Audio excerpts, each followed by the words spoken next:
Hello दोस्तों, मैं उपेंद्र कुमार आप सभी का स्वागत करता हूं अपने चैनल यूके ट्यूटोरियल में। आज हम लोग जानेंगे भारतीय निर्वाचन आयोग के बारे में। तो भारतीय निर्वाचन आयोग से संबंधित क्या क्या प्रावधान है हमारे संविधान में, उनकी कार्य अवधि कितने दिनों का होता है, वो क्या क्या कार्य करते हैं, उनकी संरचना कैसी होती है, इन सारी चीजों को हम लोग समझेंगे। एक मुख्य परीक्षा जो होती है दोस्तों, उसके हिसाब से पढ़ेंगे और साथ में आके प्री के सारे पॉइंट को भी कवर करेंगे। तो चलिए शुरू करते हैं। तो सबसे पहले हम यहाँ पर देखेंगे दोस्तों इसका परिचय के बाद देखेंगे इसकी संरचना कैसी होती है। इसके बाद इसमें रिलेटेड जो संविधान का अनुच्छेद दिए हुए हैं उसको जानेंगे। साथ में कार्य और शक्तियां और समितियां, समिति के माध्यम से निर्वाचन आयोग को कुछ सुझाव दिए गए थे, उन सारे सुझावों को भी समझेंगे। अब पहले एग्जाम रिटेन अगर लिखते हैं दोस्तों, तो सबसे पहले आपको लिखना होता है परिचय। तो परिचय को ही पहले जान लेते हैं कि क्या है। तो भारतीय संविधान आपको पता होगा कि कब लागू होता है, 26 जनवरी 1950 को। तो भारतीय संविधान लागू होने से पहले एक बड़ा चुनौती था कि भारत सबसे बड़ा एक लोकतांत्रिक देश माना जाता है और लोकतांत्रिक देशों में एक संपन्न चुनाव कराना और निष्पक्ष चुनाव कराना एक बहुत बड़ा चुनौती का काम होता है। ऐसी स्थिति में संविधान निर्माताओं ने इसको देखते हुए इसके लिए अलग से संविधान में व्यवस्था की और संविधान में व्यवस्था करते हुए उन्होंने भाग 15 और आर्टिकल की बात करें अनुच्छेद की, तो 324 से 329 तक इसकी पूरी व्याख्या की है। उन्होंने इस चीज को समझते थे कि भारत जैसे लोकतांत्रिक देशों में एक निष्पक्ष चुनाव करना बहुत बड़ा चुनौती का काम है, क्योंकि चुनाव जो होता है दोस्तों बहुत चीजों से ग्रसित होता है। जैसे किसी भी राजनीतिक दल का उसमें दबाव हो सकता है, क्षेत्र का दबाव हो सकता है, कुछ और परेशानियां हो सकती है। इसी चलते इस चीज को देखते हुए यहाँ पर संविधान निर्माताओं ने एक निर्वाचन आयोग की व्यवस्था की है, जिसका वर्णन भारतीय संविधान में विशेष रूप से दिया गया है। तो अब इतना तो समझ में आ गया होगा कि निर्वाचन आयोग एक संवैधानिक संस्था है, जिसका वर्णन भारतीय संविधान के भाग 15 अनुच्छेद 324 से लेकर के 329 तक इसका उल्लेख किया गया है। तो परिचय में सब चीजों को आप लिख सकते हैं। अब यहाँ पर देखिए दोस्तों, तो निर्वाचन आयोग की स्थापना कब हुआ, ये भी चीज इंपॉर्टेंट है। तो निर्वाचन आयोग की स्थापना होता है 25 जनवरी 1950 को। आपको पता हो कि संविधान कब लागू होता है, 26 जनवरी को, लेकिन उससे एक दिन पहले, क्योंकि आप रिलेटेड करके पढ़िएगा तभी याद रखिएगा। अब जैसे कि 28 जनवरी, ये 28 जनवरी किस चीज का डेट है दोस्तों, तो 28 जनवरी 1950 को आपका सुप्रीम कोर्ट का गठन हुआ था। और 25 जनवरी 1950 को क्या चीज का गठन हो गया, आपका निर्वाचन आयोग का गठन हुआ। और 26 जनवरी 1950 को आपका संविधान लागू हुआ। तो इस तरह से आप इसको लिख के याद कर लीजिएगा, एक जगह लिखिएगा ताकि आपको याद होगा। हम शुरू से बोलते हैं कि जब भी पढ़ाते हैं तो कि आप जब भी लिखें किसी चीज को, तो आप सीक्वेंस में लिखें ताकि आपको याद हो और एग्जाम में आप कंफ्यूजन कम से कम हो।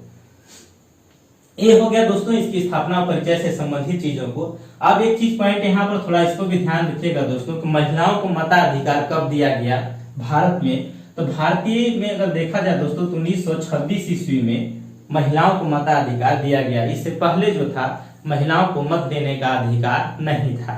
ये भी इंपॉर्टेंट पॉइंट है, इसको भी थोड़ा लिख लीजिएगा। अब हम बात करेंगे दोस्तों इसकी संरचना को। ये हो गया परिचय, ये सब चीजों को लिख देते हैं।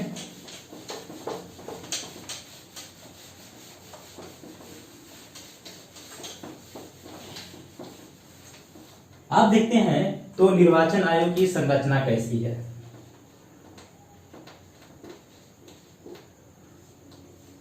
तो निर्वाचन आयोग का गठन आपको याद हो गया होगा दोस्तों कि 25 जनवरी 1950, 25 जनवरी 1950 से लेकर के यहां हम बात करेंगे दोस्तों 1989 तक। थोड़ा समझिएगा, ये एकल सदस्यीय के रूप में काम करता है। यानी इसकी संरचना कैसी होती है, तो एक सदस्यीय होती है संरचना। अगर अभी वर्तमान में पूछेगा दोस्तों तो बहुसदस्यीय, लेकिन उससे बीच में कुछ कुछ घटनाएं हुई है जहां से प्रश्न बनते हैं, उसको समझिएगा। तो 26 जनवरी 1950 के निर्वाचन आयोग का गठन होता है। और पहली बार आम चुनाव कब होता है, तो आपको पता होगा कि प्रथम आम चुनाव जो है, प्रथम चुनाव जो होता है 1952 में होता है। तो प्रथम आम चुनाव 1952 में होता है। ऐसी परिस्थिति में जो यहाँ के निर्वाचन आयोग होते हैं, पहले निर्वाचन आयोग के पद पर किसको चुना जाता है, तो सुकुमार सेन जी को चुना जाता है। इन नाम भी याद रखिएगा, सुकुमार सेन प्रथम निर्वाचन आयोग थे। अब सुकुमार सेन जी निर्वाचन आयोग नियुक्त होते हैं 1950 में और प्रथम आम चुनाव होता है 1952 में। तो प्रथम आम चुनाव के दौरान देखें तो इनके सहायता के लिए 2 प्रादेशिक चुनाव आयुक्तों को नियुक्त किया गया। तो भी प्रश्न पूछ सकता है, प्रादेशिक चुनाव आयुक्त। यहाँ पर थोड़ा समझिएगा दोस्तों कि प्रादेशिक हो गया मतलब कुछ क्षेत्र में देख रेख करने के लिए, उनका प्रभाव को कम करने के लिए इसका नियुक्ति किया गया। और प्रादेशिक निर्वाचन आयुक्त जो नियुक्त किए गए, इसका नियुक्ति कौन करता है, तो राष्ट्रपति के द्वारा किया जाता है नियुक्ति। और किसकी सिफारिश पर किया जाता है, तो यहाँ पर आपको पता होगा कि मुख्य निर्वाचन आयुक्त की सिफारिश पर इनकी नियुक्ति की जाती है। इसमें मुख्य निर्वाचन आयुक्त कौन थे, सुकुमार सेन। इन्हीं के आधार पर प्रादेशिक निर्वाचन आयुक्त का नियुक्ति होता है। नियुक्ति होने के बाद देखिए दोस्तों, तो प्रथम आम चुनाव में इसको ज्यादातर देखें तो इसका लाभकारी सिद्ध नहीं होता है। इसके बाद द्वितीय आम चुनाव जब होता है, तो द्वितीय आम चुनाव के दौरान ये 2 प्रादेशिक चुनाव आयुक्तों को हटा दिया जाता है और बोलता है कि इसकी जरूरत नहीं है। ऐसी परिस्थिति में एक सदस्यीय के रूप में देखें तो 1950 तक 1989 तक यानी 1989 ईस्वी तक ये एकल सदस्य के रूप में कार्य करता है। ये प्रादेशिक चुनाव आयुक्त और एक चुनाव आयुक्त दोनों में अंतर होता है दोस्तों, क्योंकि ये उनकी सहायता के लिए नियुक्त किए जाते हैं कुछ क्षेत्रों को देखने के लिए बांट करके, इसलिए उनकी नियुक्ति की जाती है। अब यहाँ पर देखें तो पूछिएगा कि एकल सदस्य के रूप में कब से कब तक काम किया, तो आपको याद रखना है कि 26 जनवरी 1950 यानी 1950 से लेकर के 1989 तक निर्वाचन आयोग एकल सदस्य के रूप में कार्य करता है। अब देखिए क्या परिवर्तन होता है 1989 में ही, आपको ध्यान रखिएगा, ऐसा प्रश्न सारा पूछा जाएगा। 61वां संविधान संशोधन होता है।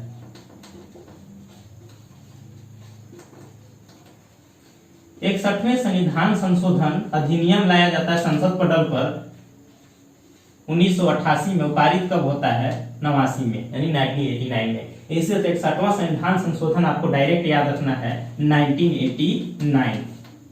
1989 में संशोधन करके यह प्रावधान किया गया कि पहले जो चुनाव होता था दोस्तों, तो चुनाव में मत देने का जो अधिकार था वो कितना था, 21 वर्ष था। इसको थोड़ा ऐसे समझिएगा, इससे पहले आप 21 वर्ष के उम्र में ही वोट दे सकते हैं। इसके बाद यह प्रावधान किया गया कि आप 18 वर्ष में वोट दे सकते हैं। अब 18 वर्ष में आप वोट देने के लिए बात कहा गया, तो ऐसे कब कहा गया, तो 61वें संविधान संशोधन के बाद। तब एक जानते होंगे कि भारत जो है एक विशाल देश वाली जनसंख्या वाली देश है। ऐसी स्थिति में इसका उम्र घटा देने से अब देखेंगे तो मतदाताओं की संख्या बढ़ जाती है। तो मतदाताओं की संख्या बढ़ने के कारण अब निर्वाचन आयोग के ऊपर जो है इसका भार भी बढ़ गया। तो भार को कम करने के लिए उसको देखते हुए यहाँ पर देखें तो जो एक सदस्यीय था, अब ये निर्वाचन आयोग इसमें और 2 लोगों को नियुक्त कर दिया गया। ये कब नियुक्त किया गया दोस्तों, तो 1989 में जब संविधान संशोधन हुआ, जिसकी जनसंख्या बढ़ गई मतदाताओं की, उसके प्रभाव को कम करने के लिए। और ये जो देखें तो 16 अक्टूबर 1989, ये डेट को याद रखिएगा, 16 अक्टूबर 1989 को ये जो था एक सदस्यीय, ये व्यवस्थाएं अब कितनी सदस्यीय हो गई, तो आप समझ गए होंगे कि व्यवस्थाएं अब 3 सदस्यीय हो गई, यानी बहुसदस्यीय व्यवस्था हो गई आपका निर्वाचन आयोग की। अब यहाँ पर थोड़ा ध्यान दीजिएगा कि निर्वाचन आयोग बहुसदस्यीय हो गए और यहाँ पर जो पहले से नियुक्त होंगे वो मुख्य निर्वाचन आयुक्त के रूप में नियुक्त होंगे और इनके सहायक के रूप में 2 लोगों की नियुक्ति हो गई। अब ऐसी परिस्थिति में देखिए दोस्तों, तो इसका घोर आलोचना होती है सरकार की कि सरकार को ऐसा नहीं करना चाहिए था, किस अधिकार के प्रयोग करते हुए इसका प्रयोग किया। घोर आलोचना होने के दौरान अगर देखें तो यहाँ पर 2 व्यक्ति के नाम नियुक्त हुआ था, उसको थोड़ा सा नाम भी लिख देते हैं ताकि आपको कंफ्यूजन ना हो। ये तीनों व्यक्ति का जो उस समय मुख्य न्याय मतलब निर्वाचन आयुक्त थे, वो थे आपका KVS पैरी शास्त्री। इसको भी VI करके याद रखिएगा दोस्तों, क्योंकि प्रश्न पूछा जाता है कि सबसे पहली बार जब निर्वाचन आयोग बहुसदस्यीय हुआ था उस समय मुख्य निर्वाचन आयोग के पद पर कौन आसीन थे? तो उसमें KVS पेरी शास्त्री जी निर्वाचन आयुक्त थे। एक कब की बात हो रहा है? 16 अक्टूबर 1899 को हो रहा है, जब आपकी व्यवस्थाएं में परिवर्तन होती है। इसके बाद जो दो लोगों को नियुक्ति हुई थी उसमें थे आपका एक तो BS धनुआ और एक थे आपका था BS सहगल कीजिएगा दोस्तों, सहगल और SS धनुआ। आप समझ गए कि तीन लोगों यहाँ पर काम कर रहे हैं। 1689 में इनकी नियुक्ति हो जाती है और उस समय मुख्य निर्वाचन आयोग के रूप में रहते हैं KVS पेरी शास्त्री और उनके सहयोगी रहते हैं आपका सहगल जी और धनोआ जी रहते हैं। ऐसी स्थिति में क्या होती है? सरकार की घोर आलोचना होती है और सरकार ने जो ये नियुक्ति को रद्द कर देती है और फिर से आप देखेंगे तो इसके 3 महीना बाद ही इतनी आलोचना हो जाती है कि 1 जनवरी 1990 को पुनः 1 सदस्यीय हो जाती है।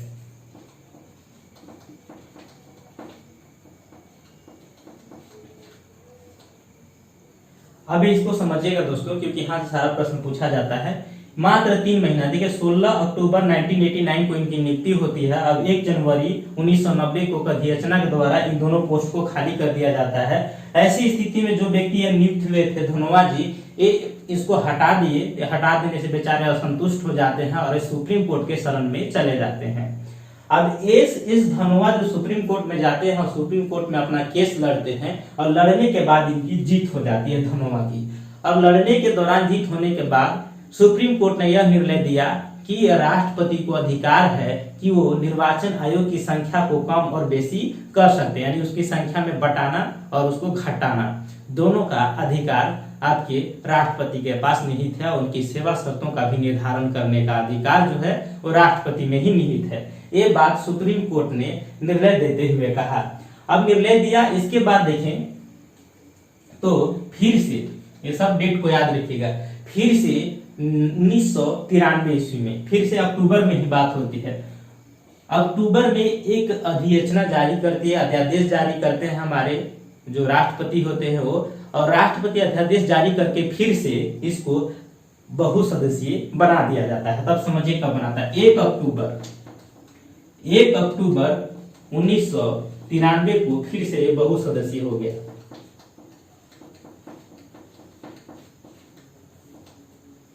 अब समझ में होंगे कि पहली बार बहुसदस्यीय कब हुआ? तो 16 अक्टूबर 1989 को, जिस समय कौन थे आपका KVS पेरी शास्त्री जी थे, इसके सहयोगी थे सहगल जी और धनोआ जी, जिनको नियुक्ति हुई थी। इसके बाद देखिए 1 जनवरी को सरकार पे बहुत आलोचना होती थी। 1 जनवरी को इस नियुक्ति को वापस लेते हैं। अब 1 जनवरी 1990 ईस्वी को फिर से 1 सदस्यीय हो जाता है। 1 सदस्यीय होने के बाद धनोआ जी सुप्रीम कोर्ट चले जाते हैं। सुप्रीम कोर्ट में अधिसूचना जारी करते हैं। इसमें बाद इनको जीत होती है और जीत होने के बाद राष्ट्रपति का अध्यादेश जारी करते हैं और अध्यादेश जारी करने के पश्चात यहाँ पर फिर से 1 अक्टूबर 1993 को जो आपका निर्वाचन आयोग होता है बहुसदस्यीय हो जाता है और तब से लेकर के अभी 2020 तक इसी रूप में काम कर रहा है, यानी बहुसदस्यीय के रूप में, यानी एक मुख्य निर्वाचन आयोग और उसके साथ में 2 अन्य उसके सहयोगी निर्वाचन आयुक्त होते हैं। तो आप समझ में आ गया होगा दोस्तों, ये कब से 1950 से, अब थोड़ा देख उसमें 1950 से 16 अक्टूबर 1989 तक इसको लिखेगा 1 सदस्यीय।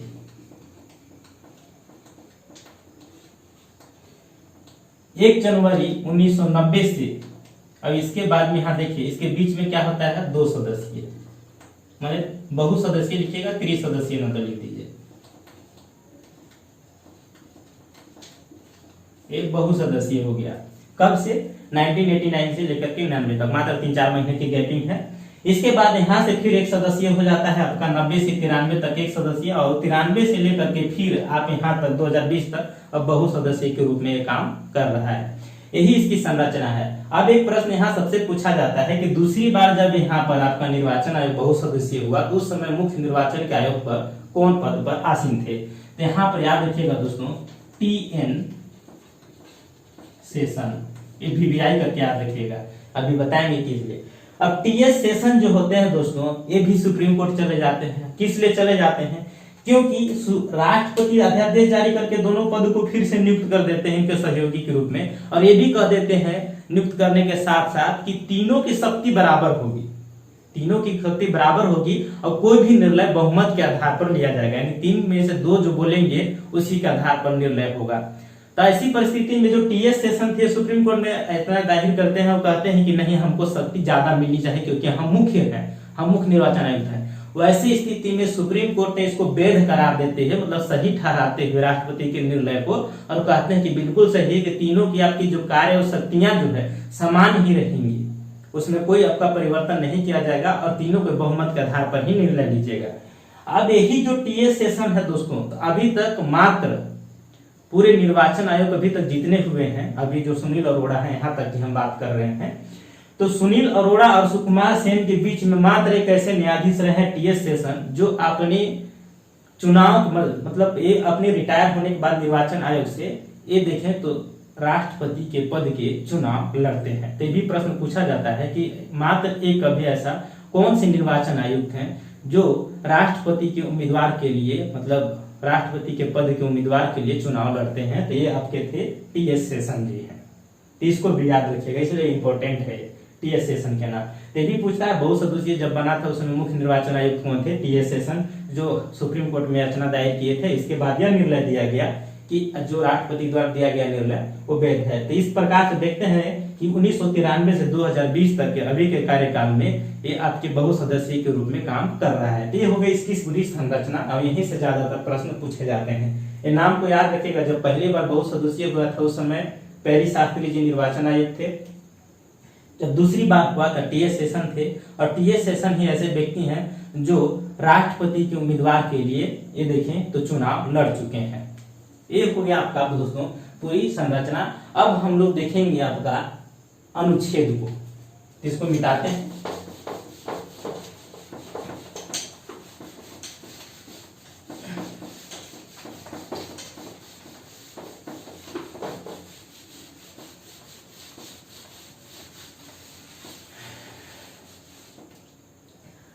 अब अनुच्छेद, तो भारतीय संविधान में आपको पता होगा दोस्तों कि 324 से 329 तक इसका प्रावधान किए गए हैं।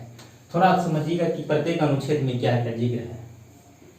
324 अनुच्छेद में डायरेक्ट ये तो वीवीआई है, इसको याद ही कर लीजिएगा, और भाग 15 भी याद रखिएगा, कभी कभी पूछ देता है कि इस भाग में वर्णन है।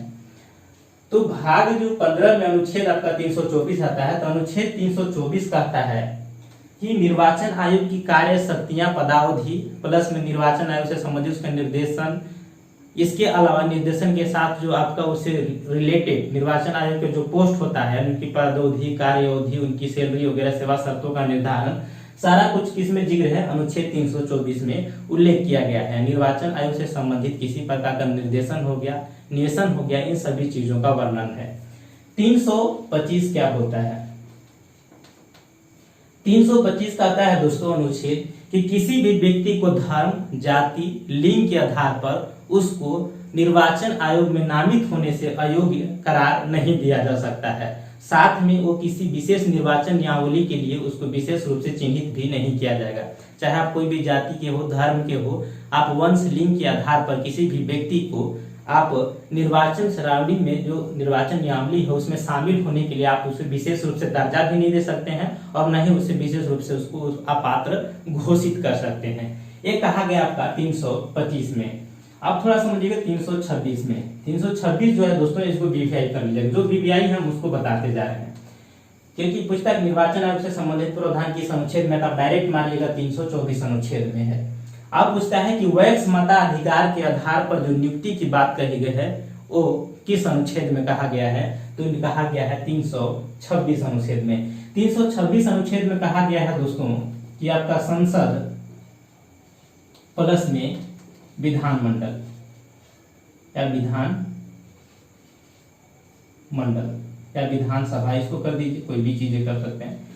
तो विधानमंडल के जो चुनाव हो गए दोस्तों, तो विधानमंडल और संसदीय दोनों की अगर देखें तो दोनों का जो सदस्य होंगे प्लस में राष्ट्रपति और उपराष्ट्रपति चुनाव कराने का जिम्मेदार तो आपका निर्वाचन आयोग को दिया गया है।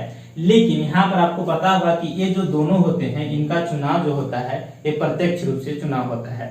तो वैक्स मताधिकार के आधार पर निर्वाचन होने की बात कही गई है कि इसमें अनुच्छेद कहा गया है 326 में कि संसद के सदस्य और विधानसभा के जो सदस्य हैं उसका निर्वाचन वैक्स मताधिकार के आधार पर होगा। इसका जिक्र कहा गया है अनुच्छेद 326 में। 327 क्या कहता है दोस्तों, ये भी इंपॉर्टेंट है। 327 ये कहता है कि किसी भी संसद की विधानमंडल प्लस राज्य के विधानमंडल, आप समझिए केंद्रीय विधानमंडल और राज्य विधानमंडल ऐसे समझ सकते हैं, से संबंधित कानून बनाने का, निर्वाचन से संबंधित कानून बनाने का अधिकार किसके पास है, संसद के पास है। तो यहाँ पर कानून बनाने का अधिकार किसको दिया गया, संसद को दिया गया। इसी प्रकार 328 में प्रावधान किया गया है कि विधानमंडल से संबंधित, निर्वाचन से संबंधित कानून यानी विधि बनाने का जो अधिकार होगा वो किसके पास होगा, तो विधानमंडल के पास ही होगा। इस चीज को भी समझ सकते हैं।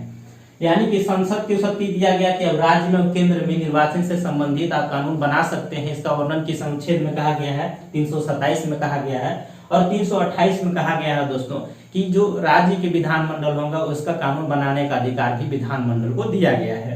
ये अनुच्छेद में कहा गया है। साथ में अगर इसके आगे बात करें दोस्तों तो 329, इसको भी वीवीआई थोड़ा कर लीजिएगा, जो वीवीआई हम बताते जा रहे हैं। 329 यह कहता है दोस्तों कि निर्वाचन आयोग से संबंधित किसी भी प्रावधान में अगर देखा जाए तो न्यायालय के हस्तक्षेप से वर्जित किया गया है। यानी जो देखें तो आपका निर्वाचन आयोग जब घोषणा होती है चुनाव की, तो चुनाव की घोषणा से उसके अंतिम परिणाम जब तक जारी नहीं होता है उसके दौरान किसी भी प्रकार के निर्वाचन से संबंधित इसमें हस्तक्षेप न्यायपालिका नहीं करेगी। यानी कि न्यायपालिका का हस्तक्षेप का वर्णन, मतलब हस्तक्षेप न करने के, यानी हस्तक्षेप को वर्जन कर सकते हैं इसको, यानी मना करना। तो न्यायपालिका का हस्तक्षेप को मना किया गया है कि इसमें 329 अनुच्छेद में इसका जिक्र है। तो सारे अनुच्छेद हैं, आप बुक होगा तो एक बार पढ़िएगा, समझ में बिल्कुल आ गया होगा। तो यहाँ पर न्यायपालिका का वर्जन है, न्यायपालिका का वर्जन किस चीज से, हस्तक्षेप से। हस्तक्षेप नहीं करना है आपको चुनाव से संबंधित चीजों पर। तो इस चीज को आप समझ में होंगे कि यहाँ पर आपका देख सकते हैं दोस्तों 324 में आपका निर्वाचन आयोग के बारे में कहा गया है। निर्वाचन आयोग के बारे में प्रावधान है जो चुनाव से संबंधित। इसमें कहा गया है आपका धर्म के आधार पर, लिख सकते हैं धर्म, जाति, लिंग। इसके बाद देखें दोस्तों तो धर्म, जाति, लिंग, और इसके बाद आ गया आपका मानसिक दृष्टि से पागल वगैरह भी हो सकता है। सब चीजों को आप इंक्लूड कर सकते हैं, लेकिन उसमें यहाँ पर मुख्य रूप से आपका जो अनुच्छेद में दिया गया है कि धर्म, जाति, लिंग के आधार पर, कोई विशेष पिछड़े रूप से व्यक्ति के आधार पर उसको जो है आप वंचित नहीं कर सकते हैं निर्वाचन नियमावली में शामिल होने से, और न ही उसको विशेष रूप से आप निर्वाचन नियमावली में चिन्हित करेंगे कि ये इस धर्म का है, इस जाति का है। तो इस चलते आप उसको रोक नहीं सकते। ये आपके सारे अनुच्छेद में जिक्र कहा गया है। अब हम लोग पढ़ेंगे दोस्तों आपके कार्य और शक्तियां को देखेंगे। तो मेन सिद्धांत भी लिखिएगा दोस्तों, तो यही सीक्वेंस आपका होना चाहिए और इसी के आधार पर आप लिखिएगा। और रिटेन अगर ऑब्जेक्टिव वाले सेक्शन में है तो ऑब्जेक्टिव के लिए भी सारा पॉइंट को हम कवर करा ही रहे हैं। थोड़ा अनुच्छेद पढ़ लिए दोस्तों, तो इनकी एक चीजें और पॉइंट यहाँ पर थोड़ा छूट गया है, आप इसको यहाँ पर इंक्लूड कर सकते हैं। अनुच्छेद के बाद आप थोड़ा सा इनका कार्यकाल, पदावधि, इन सब चीजों को भी थोड़ा सा जान लीजिए। तो यहाँ पर समझिएगा तो मुख्य निर्वाचन आयोग का कार्यकाल क्या होगा, उनकी नियुक्ति कैसी होगी, उनका पदावधि कितने दिनों का होगा, क्योंकि सारा प्रश्न जो है यहीं से ज्यादा पूछा जाता है। तो समझिएगा मुख्य निर्वाचन आयोग, इनका जो नियुक्ति होगा दोस्तों ये किसके द्वारा किया जाएगा, राष्ट्रपति के द्वारा किया जाएगा। राष्ट्रपति के द्वारा किया जाएगा, और साथ में इसके जो अन्य होंगे, अन्य जो दो हैं, उनकी भी नियुक्ति किनके द्वारा किया जाएगा, राष्ट्रपति के द्वारा ही किया जाएगा। राष्ट्रपति के द्वारा किया जाएगा, और इनकी शपथ ग्रहण भी राष्ट्रपति के समक्ष ही होगी, जैसे कि आप सभी जानते हैं। अब इनकी नियुक्ति होने के बाद दोस्तों कितने दिन का कार्यकाल होगा, तो इसको भी समझिएगा। इसको थोड़ा सा ऐसे समझ लीजिए। यहाँ पर हम लिखते हैं मुख्य निर्वाचन आयोग की नियुक्ति कौन करेंगे, राष्ट्रपति करेंगे। और नियुक्ति के दौरान इनका जो कार्यकाल होगा, कितने दिनों के लिए इनको नियुक्त किया जा रहा है दोस्तों, तो नियुक्ति है आपका 65 वर्ष तक। 65 वर्ष, इसको यहाँ लिखेगा 6 वर्ष जो पहले हो।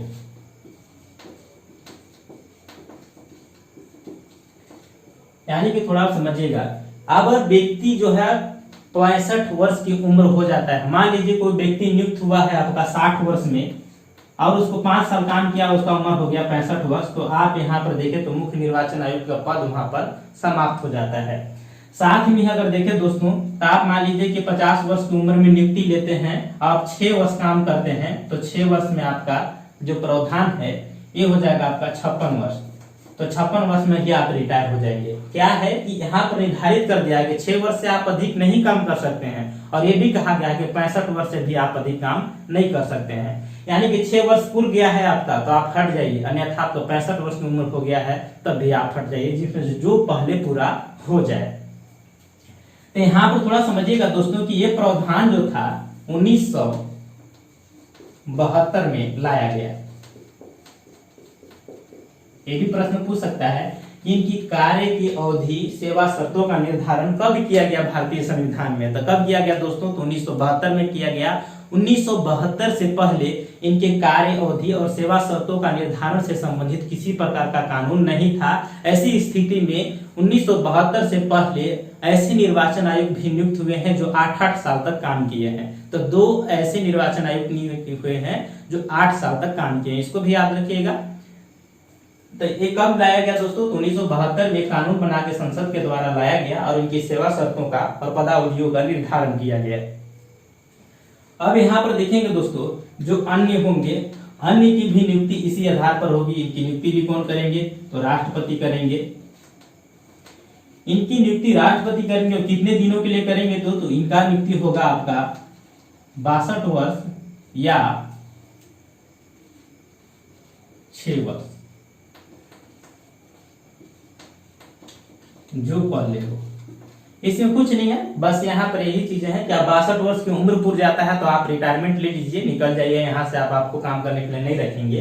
अन्यथा आप 6 वर्ष काम प्रोसेस है कि अगर आपका 6 वर्ष, यानी कि जैसे कि बताया दोस्तों कि अगर आप नियुक्ति लेते हैं, अगर मान लीजिए कि 52 वर्ष में और 6 वर्ष में, यानी कि आपका प्लस करते हैं 6, तो आपके यहाँ पर दे होते हैं 58 वर्ष में ही आप रिटायरमेंट ले लीजिए, क्योंकि आप 6 वर्ष से ज्यादा अधिक कार्य नहीं कर सकते हैं। यही प्रोसेस है। इनकी नियुक्ति 62 वर्ष या 6 वर्ष के लिए होगी, या इनकी जो होगी 65 वर्ष या 6 वर्ष। यानी मुख्य का जो है उनका थोड़ा सा यहाँ पर वर्जन दिया गया है इनकी उम्र को कि आप 65 वर्ष तक रह सकते हैं।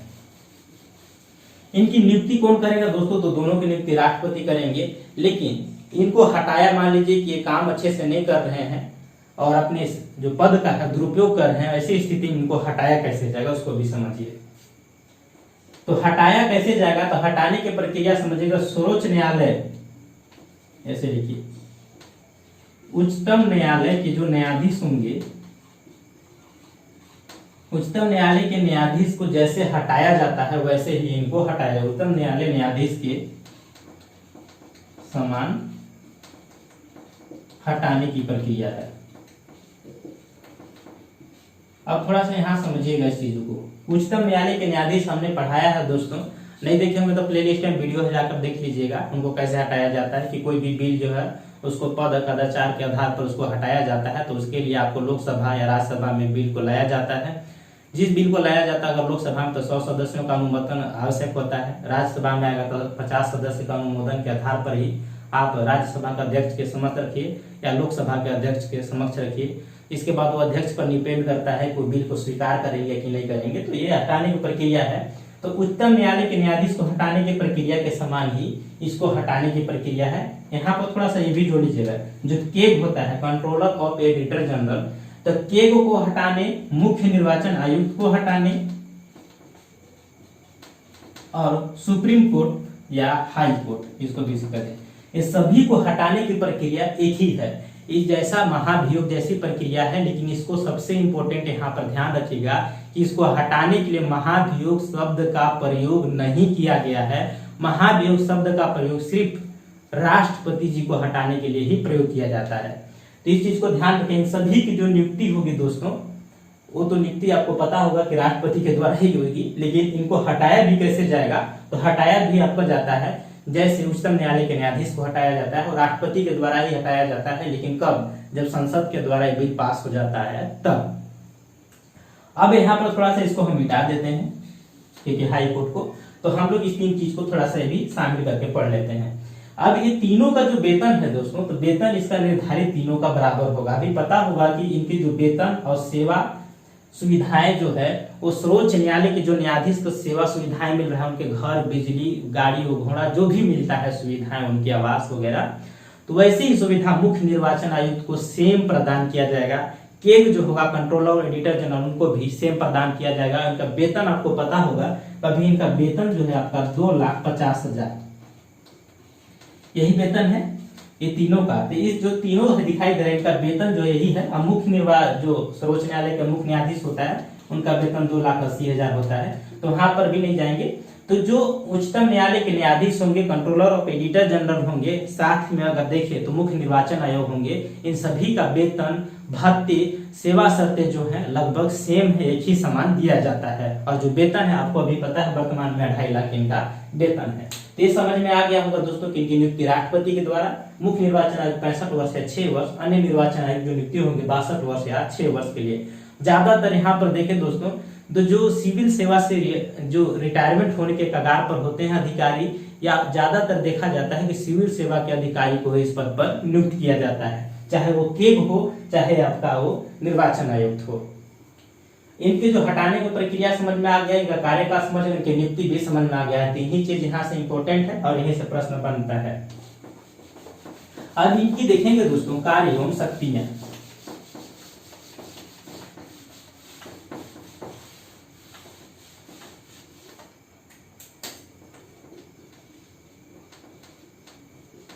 कार्य एवं शक्ति। अब थोड़ा सा कार्य एवं शक्ति में सबसे इंपॉर्टेंट आता है दोस्तों कि निर्वाचन क्षेत्र का परिसीमन करना। इसे जो मुख्य इनका कार्य क्या है दोस्तों, तो मुख्य कार्य है आपका इनको चुनाव को संपन्न कराना, और चुनाव में संपन्न कराने में आपको पता होगा राष्ट्रपति उपराष्ट्रपति का चुनाव संपन्न कराना है। साथ में आपका संसद के यानी लोकसभा और राज्यसभा दोनों का चुनाव को संपन्न कराना है। साथ में आपका विधानसभा और विधान परिषद का भी चुनाव को संपन्न कराने का काम कौन करता है, तो ये आपका मुख्य निर्वाचन आयोग के द्वारा, निर्वाचन आयोग के द्वारा किया जाता है। लेकिन यहाँ पर अगर कुछ जगह जो पंचायत चुनाव और नगर निगम का जो चुनाव होता है उसके लिए एक अलग से राज्य निर्वाचन आयोग का गठन की बात कहा गया है। जब हम लोग पढ़ेंगे आप लोग पंचायती राज व्यवस्था, तो उसमें इसका जिक्र करेंगे। अभी तो समझ में आ गया होगा कि इनका वो तो मुख्य कार्य है, इसके अलावा भी कुछ चीजों को इनको कार्य दिया गया है, जैसे अर्ध न्यायिक कार्य वगैरह भी दिया गया है। तो उन सारी चीजों का थोड़ा समझिएगा। थोड़ा सा फास्ट पढ़ाते हैं दोस्तों क्योंकि लंबा वीडियो ना हो, इसलिए अगर ज्यादा लगता है तो वीडियो को आप थोड़ा स्लो करके पढ़ लीजिएगा। तो यहाँ पर देखिए तो चुनाव का परिसीमन कराना, तो पहले इसको लिखेगा परिसीमन करना। अब परिसीमन क्या होता है, चुनाव क्षेत्र का परिसीमन करना। तो परिसीमन करने के विषय में यह प्रावधान है दोस्तों कि 1952 में जो प्रथम आम चुनाव हुआ था उसमें यह प्रावधान किया गया संसद के द्वारा एक कानून बना करके कि चुनाव जो होगा दोस्तों, तो चुनाव के लिए आपको पता होगा कि जनगणना के आधार पर ही चुनाव का संपन्न होता है। क्योंकि किसी भी आपका संसद का हो गया चुनाव, एमएलए हो गया आपका जो विधायक का चुनाव होता है, इन सभी का चुनाव जो होता है एक निश्चित जो जनसंख्या होती है उसी के आधार पर एक क्षेत्र दिया जाता है और उस क्षेत्र के आधार पर इनको नियुक्त किया जाता है। तो परिसीमन करना के तात्पर्य निर्वाचन आयोग का मुख्य काम है कि जब भी जनगणना होती है, जनगणना कितने वर्ष में होता है दोस्तों, तो 10 वर्ष में। तो 10 वर्ष में जनगणना होने के बाद ये जो निर्वाचन आयोग का काम है उस क्षेत्र का परिसीमन करना। परिसीमन करने से तात्पर्य है दोस्तों कि जनगणना होने के बाद जनसंख्या तो कुछ किसी क्षेत्र का बढ़ेगा और किसी क्षेत्र का जनसंख्या घटेगा। तो वैसी स्थिति में आप जो उसका किसी भी विधायक हो गया, संसद हो गया, इसका एक क्षेत्र निर्धारित करेंगे। मान लीजिए किसी का जनसंख्या बढ़ गया तो उसका क्षेत्र को कम करेंगे, किसी का जनसंख्या घट गया तो उसका क्षेत्र को विस्तार करेंगे। तो परिसीमन करने का जो काम यानी जो क्षेत्र का निर्धारण करने का जो काम होता है निर्वाचन से संबंधित, वो किसका काम होता है, तो निर्वाचन आयोग का ही काम होता है। और परिसीमन आयोग जो बनती है उसका अध्यक्ष कौन होता है, तो मुख्य निर्वाचन आयोग ही उसका मुख्य अध्यक्ष होता है। ये भी प्रश्न पूछा जाता है कि परिसीमन आयोग का अध्यक्ष कौन होता है। तो परिसीमन आयोग का जो अध्यक्ष होगा दोस्तों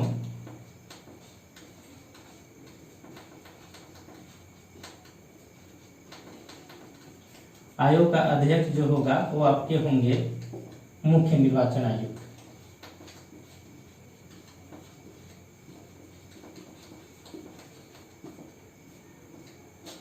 अब थोड़ा समझिएगा, मुख्य निर्वाचन आयोग जो होते हैं इसको जनरली रूप से अध्यक्ष इन्हीं को बनाया जाता है। और समझ में आ गया परिसीमन आयोग का काम क्या है कि हर बार जनगणना के 10 वर्ष के बाद आपको उसका क्षेत्र का निर्धारित करना कि आप किस क्षेत्र में, जो किसी भी संसदीय क्षेत्र हो गया, विधायिकी क्षेत्र का, उसका निर्धारण किया जाता है। और परिसीमन आयोग के द्वारा ही देखिए दोस्तों, ये काम जो है निर्वाचन आयोग के द्वारा किया जाता है। और निर्वाचन आयोग के जो मुख्य अध्यक्ष होते हैं वही परिसीमन आयोग के भी अध्यक्ष होते हैं, इसलिए इनको काम में दिया गया है। थोड़ा सा इसको और डिटेल्स में चलिए हम लोग जानते हैं। मुख्य निर्वाचन आयुक्त के अलावा किसी और को भी परिसीमन आयोग का अध्यक्ष नियुक्त किया जा सकता है, लेकिन जनरली रूप से देखें तो मुख्य निर्वाचन आयोग भी इस पद पर आसीन होते हैं। तो भी प्रश्न पूछ देगा कि मुख्य निर्वाचन आयुक्त के अलावा किसी और को नियुक्त किया जा सकता है, तो यस, नियुक्त किया जा सकता है परिसीमन आयोग में। अब परिसीमन आयोग का क्या काम हो समझ में आ गया होगा दोस्तों। तो परिसीमन आयोग में यहाँ पर देखें तो ये भी 3 सदस्यीय होता है। एक हो गया आपका मुख्य निर्वाचन आयुक्त, मुख्य प्लस में 2 अन्य होते हैं। अब ये 2 अन्य जो आप यहाँ पढ़े वो 2 अन्य नहीं होंगे, इसके लिए 2 अन्य की जो नियुक्ति होती है दोस्तों, ये कौन होते हैं, तो आपके हाई कोर्ट या सुप्रीम कोर्ट। हाई कोर्ट या सुप्रीम कोर्ट के रिटायरमेंट जज होंगे, या वर्तमान में कोई भी कार्यरत जज भी हो सकते हैं, लेकिन ज्यादातर रिटायरमेंट जज को ही लिया जाता है। तो मुख्य निर्वाचन आयुक्त प्लस 2 अन्य जो सुप्रीम कोर्ट या हाई कोर्ट के रिटायरमेंट जज को इस पद पर नियुक्त किया जाता है। किसमें? परिसीमन आयोग में। परिसीमन आयोग के जो नियुक्त किया जाता है दोस्तों, इनका कार्य जो समझ में आ गया होगा ये है। लेकिन ये परिसीमन आयोग के अलावा जैसे कि राज्य में भी इसके कुछ कार्य हैं, तो परिसीमन आयोग में राज्य के कार्यों को देख रेख करने के लिए वहां पर भी 2 से लेकर के 7 सदस्यों का हर राज्य में नियुक्ति किया जाता है। अब थोड़ा समझिएगा, 2 या 7, 2 से 7 पदों का नियुक्ति किया जाता है। और ये 2 से 7 सदस्यों की नियुक्ति जो होगी राज्य में, वो जिस क्षेत्र का होगा दोस्तों, जिस राज्य का होगा, उसी राज्य के वहां के संसद या विधायक को इस पद पर नियुक्त किया जाता है। तो ये हो गया दोस्तों परिसीमन आयोग। और परिसीमन आयोग क्या है, और अभी तक अगर देखा जाए तो परिसीमन आयोग का गठन मात्र 4 बार हुआ है। ये भी प्रश्न पूछा जाता है, तो परिसीमन आयोग का अभी तक कितने बार गठन हुआ है, तो 4 बार। अब यहाँ पर देखिए दोस्तों, इसको भी याद रखिए, राज्य में परिसीमन आयोग के सहायता के लिए कितने पदों को नियुक्त किया जाता है, तो 2 से 7 पद को नियुक्त किया जाता है। ये कौन होते हैं, तो राज्य के, उसी राज्य के संसद या विधायक। संसद में समझ गए होंगे दोस्तों कि राज्यसभा लोकसभा दोनों आएंगे, और विधायक और इसमें विधान परिषद भी कर दीजिएगा दोस्तों। तो विधायक और विधान परिषद, यानी विधान परिषद, विधायक में समझ गए होंगे दोस्तों, जो विधानमंडल, इसको साफ साफ एक वर्ड में ले सकते हैं कि यानी विधायक जो होंगे या विधान परिषद के सदस्य भी होंगे, तो दोनों हो सकते हैं। उसको उसी क्षेत्र से नियुक्त किया जाता है परिसीमन आयोग के लिए। तो वर्तमान में अगर देखा जाए दोस्तों, तो जो परिसीमन आयोग जो होती है वो अभी तक में 4 बार संसद के द्वारा इसका गठन किया गया है। और कब कब किया गया, इसको बीबीबीआई करके याद रखिएगा। एक बार किया गया था 2002 में, इसके बाद वर्तमान में आपको याद रखना है कि 2002 में किया गया है। इसके बाद देखें तो पहली बार कब हुआ था, तो 1952 में, 1962 में और 1972 में। यही 4 बार गठन किया गया है। 2002 में, यानी कि यहाँ पर देखें तो 2001 में जब जनगणना हुआ, तो 2001 की जनगणना के बाद 2002 में परिसीमन आयोग का गठन किया गया। और 84वें संविधान संशोधन के द्वारा यह प्रावधान किया गया दोस्तों कि 2026 तक संसद की सीटें में किसी प्रकार की बदलाव नहीं होंगी, यानी संसद और विधानमंडल की जो सीटें हैं, जो उसका क्षेत्र है, उसमें किसी प्रकार का परिवर्तन नहीं किया जाएगा।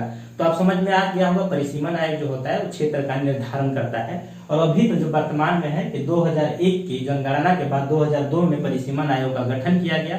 और परिसीमन आयोग ने 84वें संविधान संशोधन के द्वारा यह प्रावधान किया कि 2026 तक अब राज्य के किसी भी संसद क्षेत्र को या आपका विधायकी क्षेत्र में परिवर्तन नहीं किया जाएगा, इसके सीटों में कोई अदल बदल परिवर्तन नहीं किया जाएगा।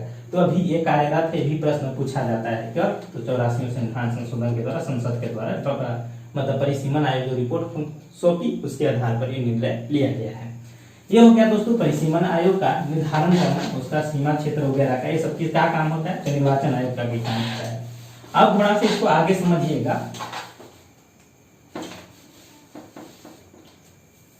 दूसरी अगर बात करें दोस्तों तो काम अनेक है, लेकिन जो मुख्य चीजें हैं आप अगर देखें दोस्तों तो अर्ध न्यायिक कार्य को थोड़ा सा समझ लीजिए। यहां से भी प्रश्न पूछे जाते हैं अर्ध न्यायिक कार्य। आप लोग पढ़ते होंगे अनुच्छेद 103। इसके बाद देखिए दोस्तों तो आर्टिकल 193 जैसे आर्टिकल 103 में कहता है कि किसी भी संसद के बारे में प्रावधान करता है कि किसी भी संसद से संबंधित तो उसकी जो योग्यता है उस पर सवाल उठता है, तो ऐसी स्थिति में जो राष्ट्रपति उसका निर्धारण करते हैं, तो संसद की योग्यता के संबंध में उसका निर्धारण करने का अधिकार राष्ट्रपति है, लेकिन परामर्श किससे लेता है उसकी योग्यता के विषय में निर्वाचन से संबंधित किसी प्रकार का विवाद उत्पन्न होता है तो निर्वाचन आयोग ही उसको क्या करता है, परामर्श देने का काम करता है। किसको? तो राष्ट्रपति जी को। उसी प्रकार 103 अनुच्छेद में है। उसी प्रकार अगर देखें दोस्तों तो आर्टिकल 193 में भी यह प्रावधान किया गया है। इसमें यह कहा गया है दोस्तों कि किसी भी राज्य के विधानसभा के सदस्यों का अगर उसके योग्यता के विषय में किसी प्रकार के चुनाव से संबंधित अगर विवाद उठता है तो राज्यपाल उसके संबंध में निर्वाचन आयोग से परामर्श मांगता है, तो परामर्श देने का भी उसमें काम करता है। तो इस प्रकार से इसको अर्ध न्यायिक अधिकार भी दिया गया है। इसके अलावा इसके कार्य को अगर देखें दोस्तों तो निर्वाचन आयोगों को एक पंजीकृत करने का काम करता है राजनीतिक दलों को। इसमें अगर लिख सकते हैं अगला पॉइंट में इसका कार्य में राजनीतिक दलों का पंजीकरण करना। राजनीतिक दल का जो होता है दोस्तों आपको पता होगा कि दल जो होते हैं, आपको पता होगा कि दो प्रकार के राज्य स्तरीय दल हो गया, आप एक हो गया राष्ट्रीय स्तरीय दल, राज्य और राष्ट्रीय स्तरीय। तो दोनों दलों को मान्यता देने का काम कौन करता है, तो आपके कौन करेंगे, तो निर्वाचन आयोग के द्वारा किया जाता है, क्योंकि यहाँ से भी प्रश्न रहते हैं। इसके अलावा अगर बात करें दोस्तों तो चुनाव चिन्ह का आवंटन करना। अगर अगला पॉइंट में हम लिख सकते हैं चुनाव चिन्ह। ये सारा प्रश्न पूछा जाता है, थोड़ा समझिएगा। चुनाव चिन्ह दो प्रकार के होते हैं, एक होता है दोस्तों आरक्षित और एक होता है अनारक्षित।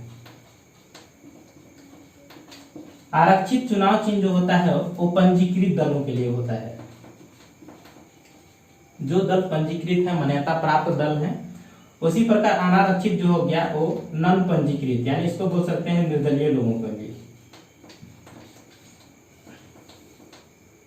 निर्दलीय कर सकते हैं दोस्तों, लेकिन क्या होता है कि दल तो बन ही जाता है, लेकिन उसका पंजीकरण वो जो कोरम होता है उसको नहीं पूरा करने के कारण वो उनको नहीं मिल पाता है, तो उसको हम लोग कर सकते हैं बिना पंजीकृत। बिना पंजीकृत के लिए होता है अनारक्षित। एक हो गया आरक्षित। आरक्षित चुनाव चिन्हों का जो होता है दोस्तों देने के जो काम करता है, और अनारक्षित चिन्हों के दोनों को देने के काम कौन करता है, तो निर्वाचन आयोग करता है। और किसी भी दल में अगर चुनाव चिन्ह से संबंधित अगर दो दल फूट गए और विवाद उत्पन्न हो गया कि इस चुनाव चिन्ह को कौन रखेगा, तो वैसी परिस्थिति में निर्वाचन आयोग ही इसका सलाह देगा कि ये चुनाव चिन्ह किसके फेवर में जाना चाहिए। अन्यथा आप उससे भी असंतुष्ट होते हैं तो आप सुप्रीम कोर्ट में इसका याचना दाखिल कर सकते हैं। तो इस तरह से इसका काम है दोस्तों। इसके अलावा आप समझ होंगे कि आकाशवाणी पर जो प्रसारण होता है, आप देखे होंगे किसी भी राजनीतिक दल का आकाशवाणी पर प्रसारण वगैरह होता है, तो आकाशवाणी पर प्रसारण करने का भी काम किसके द्वारा किया जाता है, उसकी मंजूरी जो है ये आपके निर्वाचन आयोग के द्वारा ही देता है। प्लस में मतदाता सूची का तैयार करना, यानी जो भी मतदाता सूची जो तैयार होती है, जो हर 18 वर्ष के व्यक्ति के जो होते हैं उसके पूर्ण होने पर एक मतदाता सूची में नाम उसका दर्ज कराया जाता है। तो ये सारा काम कौन करता है, तो आपका ये निर्वाचन आयोग के द्वारा किया जाता है। साथ में अगर देखें दोस्तों तो आप इसको कह सकते हैं कि जो निर्वाचन क्षेत्र में आप पैसे खर्च करते हैं, तो पैसे खर्च के सीमा का निर्धारण भी कौन करेगा, तो आपका निर्वाचन आयोग करेगा। एक सीमित निर्धारण करती है कितना पैसा से आप ज्यादा खर्च नहीं कर सकते हैं। इसके अलावे अगर बात करें दोस्तों तो जो किसी प्रकार की अगर चुनाव क्षेत्र में गड़बड़ी पाया जाता है, धांधली पाया जाता है, वैसी स्थिति में अगर देखें तो वहां के चुनाव को रद्द करने का काम भी निर्वाचन आयोग के द्वारा ही किया जाता है। ये सब इनके स्व विवेक के आधार पर ही होती है। प्लस में अगर देखें तो उस क्षेत्र में उपचुनाव जो होता है उसको भी कराने का काम निर्वाचन आयोग के द्वारा ही किया जाता है। इसके अलावा अगर बात करें दोस्तों तो किसी भी चुनाव में अगर गड़बड़ी न हो, इसके लिए भी राज्य को सूचना देने का काम करता है। कितनी अधिकारी की आवश्यकता है चुनाव क्षेत्र में, इन सभी चीजों का जो सूचना है राष्ट्रपति और राज्यपाल को देने का काम करता है। इसके अलावा जो आचार संहिता लागू होती है दोस्तों, तो आचार संहिता का निर्धारण करने का काम भी ये निर्वाचन आयोग के द्वारा किया जाता है। निर्वाचन आयोग की जो तिथि की घोषणा होती है, तो तिथि की घोषणा से लेकर के अंतिम परिणाम की घोषणा तक निर्वाचन आयोग की अपार शक्तियां प्राप्त है। इसके बीच में आप न्यायालय में भी इसके खिलाफ हस्तक्षेप नहीं कर सकते हैं, इतनी इसमें पावर दे दी जाती है। आप सुनते होंगे जब आचार संहिता लग जाता है तो सारे प्रशासन के हैंड ओवर कर दिया जाता है, इसमें प्रशासन की कुछ भी नहीं चलती है। सारे जो होते हैं आचार संहिता लगने के बाद एक विशेष कानून के रूप में वहां पर इनकी शक्तियां प्राप्त हो जाती है। तो इस तरह से सारे कामों को निर्धारण करते हैं। साथ में देखिए दोस्तों, तो आपके कितने जो ईवीएम पर मशीन के जो खराबी होती है, इन सब चीजों का ना हो, इस चीज के लिए भी व्यवस्था सारी चीजों का करते हैं। सभी स्टाफों का मैनेजमेंट करने का भी काम सारा निर्वाचन आयोग के द्वारा ही किया जाता है।